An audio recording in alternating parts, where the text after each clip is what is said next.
जी बोलो। आप बोला, आज आपको मौका दे रहे हैं हम। मास्क नीचे कर लो सर। हैं? जो बस खाली 1 सेकंड ठीक के है। फोटो खींच देगा। सर फोटो भी अच्छा आप तो मास्क में भी पिछल जाओगे। हैं? टेंशन तो मास्क में भी जाओगे। आप नाम लिख देना, सब पढ़ लेंगे अपने आप। हाँ, हैं? नाम लिख देना, सब पढ़ लेंगे अपने आप। ये जो है ना हमारे बुजुर्ग हाँ जी, जो औरतों का पर्दा था ना घूंघट। हाँ जी, घूंघट। उसके विरोध रेवोल्यूशनरी उसमें लगाया मेरे दादाजी ने भी, ये हटाओ, ये ठीक नहीं है। अच्छा, ये तो एक है, उन्होंने तो उसका हटाया, इस व्यापारी ने आदमियों में भी लगा दिया। महिला पुरुष एक जैसे हो गए। महिला पुरुष एक जैसे हो गए। एक सामान सर अभी का एक बयान दे दो। चुनाव चल रहा है, प्रचार चल रहा है, किस तरह से? पहले कहने दिया। सर कैमरे की तरफ देख रहा है सर प्लीज। अच्छा जी, इलाहाबाद में कांग्रेस पार्टी जीतेगी। तो मुख्य रूप से 3 हुए हैं वहाँ पर, बीजेपी और जेजेपी इकट्ठा गठबंधन का उम्मीदवार है एक, और एक इधर से अपना जो विधायक अभय जी जिन्होंने इस्तीफा दे रखा है खाली से, एक कांग्रेस पार्टी लड़ती है। कांग्रेस जीतेगी क्योंकि अभय सिंह चौटाला जी ने जो इस्तीफा दिया था वो एक्चुअल तो दिया था कि अविश्वास प्रस्ताव लेके आए थे कांग्रेस पार्टी, उसमें वोट ना देना पड़े कि उनकी मिली जुली बात रही पिछले उसमें, तो पहले इस्तीफा देंगे और ये कहकर कि 3 कृषि कानून जो है काले कानून इस्तीफा दे रहा हूँ, और जब तक ये वापस नहीं होंगे हम जो निकलेंगे। तो अब मेरा सवाल उनसे, फिर जो चुनाव लड़ रहे हैं, क्या वो तीनों कृषि कानून वापस हो जो चुनाव लड़ रहे हैं? नहीं में तो पहले इस्तीफा क्यों दिया था? तो दूसरा, जहाँ बीजेपी जेजेपी का सवाल है, वो पूरा प्रदेश जो है, तो 2 साल में जो हमने देखा ये गठबंधन जो सरकार बनी, कोई इनका नीतिगत तो गठबंधन नहीं था, वो तो स्वार्थ का गठबंधन है। स्वार्थ का है, क्योंकि चुनाव से पहले आपने सुना होगा बीजेपी तो कहती थी हम 75 पार करेंगे, और जेजेपी कहती थी इनको यमुना पार करो। अब दोनों यार बन गए, फिर स्वार्थ में, अब दोनों स्वार्थ का गठबंधन उनका बन गया। तो जो भी मैनिफेस्टो बीजेपी ने दिया और जेजेपी ने दिया, एक भी ऐसा बिंदु नहीं बता सकते मैनिफेस्टो का, ना ही कॉमन मिनिमम प्रोग्राम की तरफ कोई कदम बढ़े। कभी कमेटी बना दिया क्या में कॉमन मिनिमम प्रोग्राम बनाएंगे, कौन सा कॉमन मिनिमम प्रोग्राम बनाया है, कौन सा एजेंडा जो पूरा किया है? तो खैर कभी इनकी गठबंधन सरकार बनी उस टाइम मैंने कहा था ये, और ये कहा था कि 2 साल जो है मेरे को देते हैं, अगर अच्छा काम करेंगे तो उस काम की प्रशंसा करेंगे, और नहीं तो इनका जो है 2 साल के बाद हमने देखा कि इन्होंने हर वर्ग इससे विमुख हो चुका है। किसान की हालत खुद देख रहे हैं, जिस इलाके में धान पैदा होता है आज धान की खरीद नहीं, MSP नहीं मिल रहा, मंडियाँ भरी पड़ी हैं, बाजरे की MSP 2200 है, आज बाजरा 900 बिक रहा है, 800-900 बिक रहा है, कहा कि अब 600 रुपये भाव अंतर में देंगे। सबसे बड़ा जो है किसानों को धोखा देने वाला काम ये किया है, कितना भाव अंतर देंगे 600 रुपये, मतलब 250 रुपये भाव है, MSP है, 600 अब 800 800 600 तो 14 से हुए, बाकी कौन पूर्ति करेगा भाई किसान की? आज DAP खाद नहीं मिल रहा, खाने के लिए हरियाणा में ना मिल रहा है। एक मिनट भाई, पूरे हरियाणा में नहीं मिला, DAP खाद नहीं मिल रहा, तो किसान को ना MSP मिलती है, ना समय पे खाद मिलता है। जो हालात आप देखिए पूरे हरियाणा में, आ रहा हूँ मैं यहाँ से रोहतक से आया हूँ, दाएं बाएं देखता आया हूँ, क्योंकि ज़्यादा बारिश होने की वजह से पूरे खेत के खेत पानी से भरे हुए, लेकिन कोई ऐसा निकासी का नहीं इंतजाम है जो करें या उसकी गिरदावरी करें, किसान को मुआवजा दें। इसी प्रकार से जो व्यापारी हैं वो परेशान हैं, आड़त बन गया मंडियों में, आड़ती तो बिल्कुल ही घर पे खा दिए, और व्यापारी भी वो कहते हैं हम अपनी पूंजी खा रहे हैं, मुनाफा तो क्या दूर, अब पूंजी भी कब तक खाएंगे वो। इसी प्रकार गरीब आदमी मजदूर है, उसको आप देख रहे हैं। पहले आप जो लेबर चौक है हमारे शहरों में हर जगह बने हुए हैं, और ऐसा होता था मजदूर सवेरे आता था, मजदूरी करके दिल्ली में बेचारे मजदूरी आते थे, सवेरे आता था 8:30 बजे तक कोई नहीं मिलता था, सबको मजदूरी मिल जाती थी। आज घर से रोटी लेके आते हैं 11-12 बजे तक इंतजार करके वापस चले जाते हैं मजदूरी। हुड्डा साहब ये तो इसी प्रकार से आपका बेरोजगारी कितनी बढ़ रही है नौजवान में, इस प्रकार से हो रहा है। तो हर वक्त चाहे वो किसान हो, चाहे मजदूर हो, चाहे व्यापारी हो, कर्मचारी सड़कों पर रहते हैं, तो हर वर्ग परेशान है। और चाहे वो ग्रामीण हो चाहे शहरी हो, हर जगह वो है। मैं देखा आप किसी भी शहर में जाके जाओ सड़कें टूटी पड़ी हैं, कोई उनको रिपेयर करने वाला नहीं है, इतने गड्ढे हुए हैं। और पूरे हरियाणा की जो दूसरी सड़क है जो हरियाणा सरकार की मेंटेन करने की जिम्मेवारी है, केवल 2 आदमी को ठेका दे रखा है, 2 पक्के वो ठेका दे रखा है, लेकिन काम नहीं होता, पेमेंट हो जाता। हुड्डा साहब पैरासूट से जो इलाहाबाद उपचुनाव में उम्मीदवार उतारे गए हैं, चाहे बीजेपी जेजेपी की तरफ से बात करें या फिर कांग्रेस की तरफ से बात करें, क्योंकि कांग्रेस ने भी पवन बेनीवाल को टिकट दिया, फिर उधर से बीजेपी जेजेपी ने गोविंद क्या मतलब कौन पार्टी है, वहीं का है, वहीं के है। पार्टी में तो नहीं थे ना जी पहले, अब पार्टी में शामिल करना, क्या अपने कैंडिडेट नहीं थे क्या वो? पार्टी में शामिल हुआ जब तो टिकट दिए। सर 75% आरक्षण देने की बात कहते हैं, 75% आरक्षण वो हरियाणा के नौजवानों के साथ सबसे बड़ा धोखा है। हरियाणा पहला प्रदेश है पूरे देश में जहाँ डोमिसाइल 2 किस्म के हैं, 2 किस्म एक 15 साल, एक 5 साल। 5 साल बेमायने है, फिर हरियाणा वासियों को कहा रिजर्वेशन, या तो वो डोमिसाइल भी 15 साल करें, फिर तो मैं समझता हूँ हरियाणा के वासी हैं उनके लिए रिजर्वेशन है। 5 साल की कुल डोमिशन होगी, डोमिसाइल होगा, तो उससे क्या है, किसको लाभ होने वाला है? ये हरियाणा के युवाओं से बड़ा सबसे बड़ा धोखा है। आज जो मैंने कहा प्रदेश की स्थिति है, कानून व्यवस्था बिल्कुल लचर हो चुकी है।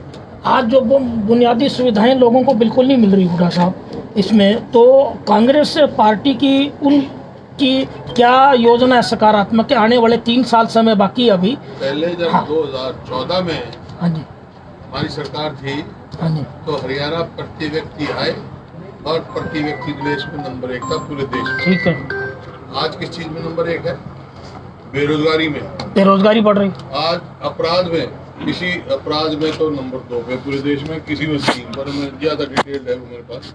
तो अपराध तेजी से बढ़ रहा है, ऐसा कानून व्यवस्था तो है ही नहीं। अभी एक मामला यहाँ का आया है कि हरियाणा में कोई सरकार है ही नहीं। हुड्डा साहब कुंडली बॉर्डर पर बता दो, जो एक व्यक्ति की हत्या हुई है, हाँ, तो उसमें अभी दुष्यंत चौटाला ने कहा है कि जो इस संगठन की जिम्मेदारी संभाल रहे हैं, जो 40 नेता हैं, उनके खिलाफ भी उतनी ही जिम्मेदारी बनती है जितनी हत्या करने वाले पर। वो तो हरियाणा सरकार की बनती है, हरियाणा में वहाँ सरकार की भी जिम्मेवारी होगी। सर बात यह है जो मैडम, एक मिनट। जिन्होंने हत्याकांड हुआ है उसकी जांच कर रहे हैं और दोषी को सजा मिलनी चाहिए। आप मानते हैं 40 नेता भी उतने ही भागीदारी हैं? जब इन्वेस्टिगेशन होता, मैंने कहा है इन्वेस्टिगेशन हो रही है, बाकी उनका तो स्पष्टीकरण आया हुआ है किसान नेताओं का, तो लेकिन इसकी थॉरो इन्वेस्टिगेशन करके जो भी दोषी हो उसको सजा देनी चाहिए। ऐसा सर भाजपा के इतने घोटालों की आप बात करते हैं, आज कोई बड़ा घोटाले के बारे में आप बताना चाहेंगे? कोई भाजपा का सबसे बड़ा घोटाला पेपर लीक घोटाला, नया सवाल नहीं। जहाँ हरियाणा के युवाओं से इतनी जबरदस्ती खिलवाड़ हुई है, अखबारों में छपी है, आपकी खबरों में पढ़ी है मैंने। जो ड्राइवर की जगह निकले 10 लाख रुपये जैसा परचून में नौकरियां बेची, और ये पहली दफा हुआ है। तो ये हरियाणा सबॉर्डिनेट सर्विस कमीशन के क्लर्क पकड़े गए, उसके चेयरमैन को सस्पेंड किया गया। तो मतलब खुद, और हमने कितनी जोर से कहा विधानसभा में कि भाई इसकी सीबीआई इंक्वायरी की जाए, लेकिन सरकार सीबीआई की संकोच, मैं समझ नहीं आया क्यों संकोच कर रही है, किसको बताना चाहते हैं, किसको संरक्षण देना चाहते हैं। ये तो इसकी सीबीआई जांच करनी चाहिए, दूध का दूध पानी का पानी होना चाहिए, पता लग जाएगा। इतनी भारी लूट पर चुनी नौकरियां बेची इन्होंने, और हरियाणा में जो है लखी और करोड़ी बना दी। करोड़ी वो जो पेपर बनाया, लीक करे, और लखी वो तो लेयर कराए, लखी करोड़ी बन गए कुछ आदमी, लेकिन हरियाणा का युवा बेकार हो गया, वो लुट गया, युवा बेरोजगार हो गए। बेरोजगार हो गया, रोजगारी में 1 नंबर है पूरा पूरे देश में। मैंने पहले ये कहा था कि भाई पता लग जाएगा, एक हाई लेवल इंक्वायरी बना के, कमेटी बना के हर जिले में जाए या तो सीबीआई को जाए, जिले में एडवर्टीजमेंट करो भाई कितने पैसे दिए, पता लग जाए, सब उनका क्लेम वापस सब करेंगे, पता लग जाए कितनी लूट हुई है, युवा बुरी तरह लूट गए। हुड्डा साहब, हरियाणा में लोगों का मानना है, हरियाणा के लोगों का मानना है कि जो कांग्रेस है वो हुड्डा कांग्रेस है। अगर आपका मानना हुआ हुड्डा को हटा दिया जाए तो सर क्वेश्चन पूरा लें, हुड्डा को अगर हटा दिया जाए, मानने का मैं जवाब नहीं दे सकता, लोगों का जवाब मैं दूंगा। पंजाब में जिस तरह कैप्टन अमरिंदर सिंह को इस्तीफा दे दिया, अब आपके लगता है हुड्डा समर्थकों में? सवाल कर रहे हैं आप जिसका कोई बेस नहीं, आपका जो मानना है तो मेरे मुंह में डाल सकते ना, आप हरियाणा के लोगों में डाल सकते, ये आपका मानना है। कोयला संकट आया हुआ है अभी, हैं? कोयला संकट जो है जिससे हाँ। बिजली का, हाँ। उससे हरियाणा पे कोई पड़ रहा है, जो कहते क्लेम करते हैं 24 घंटे बिजली दे रहे हैं, वहाँ गांव में पूछो कितने घंटे मिलती है, कितनी मिलती है। जो हरियाणा सरप्लस स्टेट है, हमारे समय में छोड़ के गए थे हम, इतने बिजली की उत्पादन की क्षमता बढ़ा के गए थे। आज अगर कुछ कमी है तो सरकार की तो कमी है, इस पर प्रभाव है। कोयला टाइम पे ना खरीदना, कोयला ना खरीदना इसकी बीमारी है। भ्रष्टाचार तो भ्रष्टाचार में सारी सीमाएं पार कर चुकी है, इतने जबरदस्त भ्रष्टाचार हर चीज में। भ्रष्टाचार का तो आप देख रहे हैं कि खुद इनके विधायक कह रहे, खुद विधायक बैठ रहे हैं, खुद इनके हमारे पार्टी बीजेपी के पार्षद वो धरने पे बैठ रहे हैं। आज आवाज उठाने वालों पे हमले चल रहे हैं। अभी गुड़गांव का भी एक विषय आया है, पहले भी पत्रकारों पे भी होते रहे, और अभी एक सोशल एक्टिविस्ट पे हमला हुआ है पालम बिहार में, तो उसके विषय में कांग्रेस का क्या दृष्टिकोण है? नहीं, हम तो जो है इस किस्म का जो भी है उसके विरोध में है, और आपको कभी कोई संकट लगे तो हमारे को बताना, हम आके आप करेंगे। ठीक है। हुड्डा साहब, आज सीडब्ल्यूसी की बैठक भी हुई है, साथ रहेंगे। हुड्डा साहब सीडब्ल्यूसी की बैठक हुई है, अध्यक्ष पद को लेकर के क्या सोनिया गांधी ने साफ कह दिया है कि मैं ही अध्यक्ष हूँ, क्योंकि जो बड़े नेता थे काफी वरिष्ठ नेता, अध्यक्ष है, किसने कहा? सोनिया गांधी। अरे तो सोनिया गांधी तो ठीक है, लेकिन ये किसने कहा वो अध्यक्ष नहीं है? वो वरिष्ठ नेता बार बार सवाल उठा रहे थे कि आखिरकार ये फैसले कौन लेता है कांग्रेस में? अध्यक्ष है, अध्यक्ष है हम। राहुल के बारे में ये बगावत के मूड में नजर आ रहे हैं, राव इंद्रजीत जी बगावत के मूड में नजर आ रहे हैं, तो आपका क्या कहना है इस बारे में? पूछो। सर, मैं राजकुमार खबर हरियाणा से हूँ, थोड़ा सा राजकुमार खबर हरियाणा से हूँ, पेपर से मेरे खबर हरियाणा संपादक हूँ सर मैं। सर, एक जिला कैथल में एक छोटा सा छपता है सर, ये गुड़गांव से जिला कैथल में एक सीवन गांव पड़ता है, वहाँ पे 30 करोड़ का गमन हुआ है, पानी की निकासी पे, सिविल लाइंस पे, सब पे। सर आरटीआई लगी है, नील विज को ज्ञापन दे दिया, मुख्यमंत्री के संज्ञान में। सर सारे ऑफिसर वहाँ से ट्रांसफर होकर चले गए। सर 30 करोड़ का अभी तक कुछ नहीं पता लगा सर। 30 करोड़ की बात करो, मैं इतनी बड़ी सरकार है,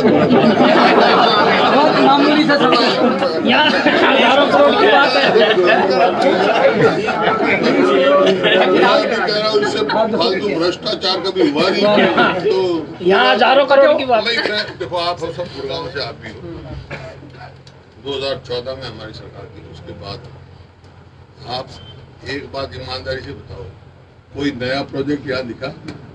हाँ हुआ जी, मैं बता रहा हूँ। आज चीफ मिनिस्टर गुड़गांव में है, डिप्टी सीएम गुड़गांव में, अपोजिशन के लीडर गुड़गांव में, और गड्ढे भी यहीं पर है। कौन जुम्मेवार? मैं कह रहा हूँ 14 के बाद कुछ नया दिखा? हरियाणा में कोई नहीं है। देखिए, जो ये सरकार बनी शुरू में है, तो इन्होंने सबसे पहला ऐलान किया था, जो कल्पना चावला जी के नाम से मेडिकल कॉलेज करनाल में हमने बनाया था, तो सरकार बंदे ने कहा था इसकी यूनिवर्सिटी बनाएंगे, मैं हेल्थ यूनिवर्सिटी, एक ईंट नहीं रखी। तो सर आपके समय में जो पावर प्लांट इतने अच्छा जी, और लगाए गए थे, है जी? एक मिनट आपके नहीं समय लगी। में जो पावर प्लांट लगाए गए थे, हाँ, वो सब सरकार ने बंद क्यों कर दिया? बीजेपी सरकार ने नहीं, उनको क्षमता का इस्तेमाल नहीं कर रहे, क्योंकि जो ये कह रहे हैं ना, हमने इतना बिजली का वो कर दिया, बिजली देनी बंद कर दी तो बिल कहाँ से लेंगे? चौधरी साहब, मैं आपका समर्थक हूँ, एडवोकेट आर्यन यादव। नहीं, पत्रकार हो आप, नहीं पत्रकार फिर हुड्डा साहब राव इंद्रजीत डोंट पर इंटरवीन इन प्रेस में। देखो ये वो शिष्टाचार की बात नहीं होती। हाँ जी, वो आप गिनवा रहे थे ना कि एक ईंट नहीं लगी, एक यूनिवर्सिटी का उदाहरण दिया। Everybody is welcome. हुड्डा साहब, आपने एक यूनिवर्सिटी का उदाहरण दिया, कल्पना चावला वाले, और एक ईंट एग्जाम्पल नहीं कह लगी, रहा एम्स बन गया रेवाड़ी का। फॉर एग्जाम्पल मैं कह रहा हूँ, एम्स की तो बात छोड़ो यार, तो हरियाणा गवर्नमेंट ने ही बनाना था, हरियाणा गवर्नमेंट और तो किसी का कोई दखल ही नहीं था। हुड्डा साहब, राव इंद्रजीत ने अभी एक पंचकुला में बीजेपी की बैठक हुई थी, उसमें उन्होंने भाषण दिया था कि जब उन्होंने भाजपा ज्वाइन की थी तो उस समय जब हरियाणा के नेतृत्व का फैसला होना था, जब सरकार बनी, तो उनका उसमें कोई भी उन्हें शामिल नहीं किया गया उस बैठक में। कौन शामिल नहीं किया? राव इंद्रजीत को हरियाणा के नेतृत्व को बनाने के लिए उनको शामिल नहीं किया गया, क्योंकि हरियाणा के मुख्यमंत्री मनोहर लाल खट्टर को बना दिया गया, उनसे नहीं पूछा गया। आपका क्या कहना है इसमें? क्या लगता है कि उनसे पूछना चाहिए था पार्टी का अंदरूनी काम सर एक सबसे बड़ा बीजेपी वाले तो आपके अंदरूनी मामले में बोले हैं सर, कि मैं हन्नू सैनी हिंदी खबर ब्यूरो हेड से हूँ। है। हन्नू सैनी हिंदी खबर ब्यूरो हेड से हूँ सर। काफी समय से जो पहले कोरोना की मार के बाद लोग वैसे ही ऑलरेडी परेशान थे, और लगातार जो डीजल पेट्रोल के दाम बढ़ रहे हैं, तो उस पर आप लोगों की तरफ से सरकार को लिखित में कुछ दिया गया है कि कहीं ना कहीं जो आम लोग हैं इतना परेशान हो रहे हैं? पूरा शोर कर रहे हैं हम भाई यार, इसी वास्ते आपको बार बार कहते हैं, आप हाईलाइट ही नहीं करते। सर मीडिया ऑलरेडी आपकी बात आगे तक पहुंचा रहा है, पर उसमें आप लोगों का कहीं ना कहीं एक रुझान पीछे रह जाता है कि पेट्रोल डीजल के आप एक सब प्रोटेस्ट लेके छोड़ देते हैं। जगह प्रोटेस्ट किए हैं, ज्ञापन दिए हैं, विधानसभा में शोर किया है, और करते ही रहेंगे। भाई पेट्रोल डीजल का जो भाव बढ़ा है, हमारे समय में अगर 30 पैसे बढ़ जाता तो हाय तो हो जाती थी। अब मैं लोगों से भी अपील करता हूँ, बात तो लड़ी है। सर वही सीएनजी और बाकी चीजों की भी बात करें, एलपीजी की बात करें, तो रसोई के साथ साथ अगर घर की रसोई को लेकर के या खाने को लेकर के बात करें तो वो भी लगातार महंगे होते जा रहे हैं। मैंने तो बैठते ही कहा था कि 2014 और 2019 में जो बीजेपी थी, एक भी पूरा नहीं किया। उसमें ये भी है, अब हम महंगाई को कम करेंगे, हम जो पेट्रोल डीजल बढ़ाया उसको करेंगे, इतना बेरोजगारी कितने हैं, एक भी पूरा नहीं किया। और गठबंधन बनने के बाद सर कांग्रेस में जो फूट डली